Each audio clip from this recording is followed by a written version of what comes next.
Indie Mogul. Welcome to Beyond the Trailers coverage of the 82nd Academy Awards.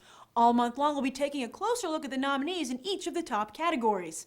Now, let's turn our attention to the nominees of one of the most exciting categories, as there's no clear frontrunner: Best Director. James Cameron, Avatar.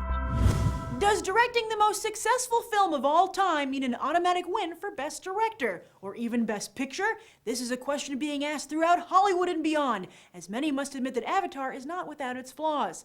Cameron already won this award in 1998 for Titanic, so the Academy would be making a strong statement if it gave it to him again. Ratings pandering. However, I wouldn't necessarily count on a lot of votes for Avatar from the different voting blocks, except perhaps the special effects community. Kathryn Bigelow, The Hurt Locker. A woman has never won this award, ever. That's got to give Bigelow something of an edge, as the Academy loves to make political and social statements. The Academy might not get another chance to give a woman the Oscar for Best Director for, sadly, decades. Plus, she directed a really good movie to boot. Her one weakness here could be that she hasn't exactly got the kind of track record these snooty Hollywood types prefer.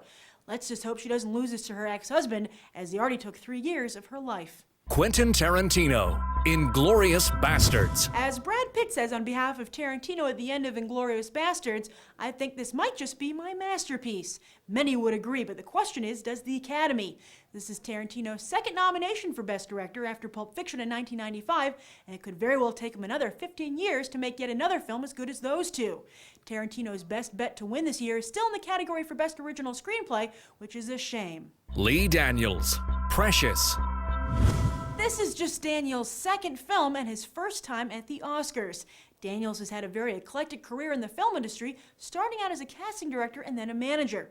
But then with 2001's Monsters Ball, Daniels became an expert in pushing people's buttons and getting Oscar nominations. He tried the same recipe again in 2004 with The Woodsman, but the controversial souffle failed to rise. Things have fared much better this year with Precious, although so far Monique is the only one from the film actually taking home any gold. Will all that change with the Oscars? Jason Reitman, Up in the Air.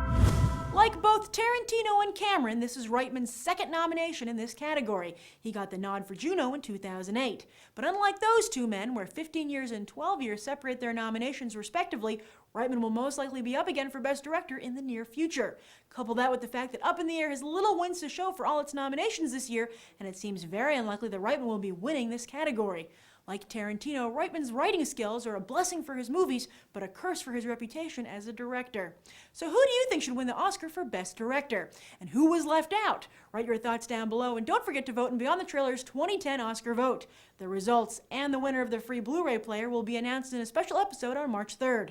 I'm Grace Randolph, and you've just gone Beyond the Oscars.